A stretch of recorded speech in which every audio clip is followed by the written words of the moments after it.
Това е история за любов, война, саможертва и политика. Историята на една българска принцеса отдала живота си за свободата на родината. Операта Мария Десислава пресъздава един от най-драматичните моменти на България – падането на страната под османско владичество.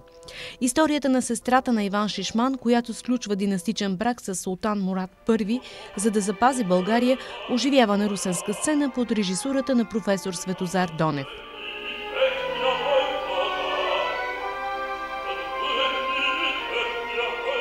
Аз съм се стремил да извадя две основни идеи, които да кореспондират с днешната съвременна действителност. Това е патриотизма, любовта към родината, към България, насочено срещу всякакви нашественици и християнските ценности, нашата вяра християнска, която трябва да бъде защитена също. Русенската публика ще се наслади на една класическа постановка без излишни театрални ефекти, с изчистена сценография и костюми. Диригентът Иван Кожухаров признава, че има сентимент към тази творба. Тя поставя доста по-големи, чисто вокални проблеми, особено за главната изпълнителка, защото другите опери на Парашкев Хаджиев са писани за конкретни изпълнителки, които са с по-малък обем на гласа, докато тази е правена за друга изпълнителка, която излиза доста извън петолинието.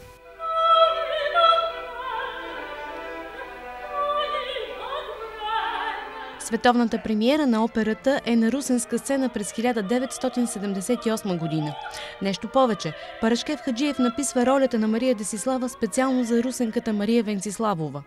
34 години по-късно в същата роля се превъплъщава отново Мария, но Цветкова. Нейната интерпретация е изпълнена с любов.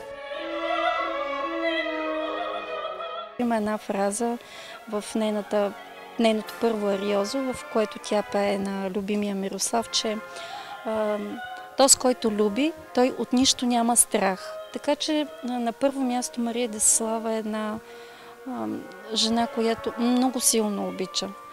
Но за зла участ тя е и царска особа и както всички знаем, тя не може да мисли само за себе си. В случая трябва да мисли и за останалите. Стоян Стоянджов, който играе султан Мурад, също предпочита романтичната линия в сюжета. Може би това е свързващото звено за всичко – любовта.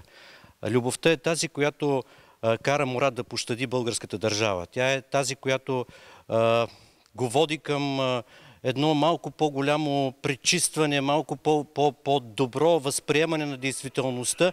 И след като той разбира, че любимата му съпруга, че Мария Десислава го мами в името на това да спаси своите сънародници българите, тогава той показва жестокия си лик. И тогава, ако си спомним в историческа хронология, започва най-бясното клане и потъпването на България като държава.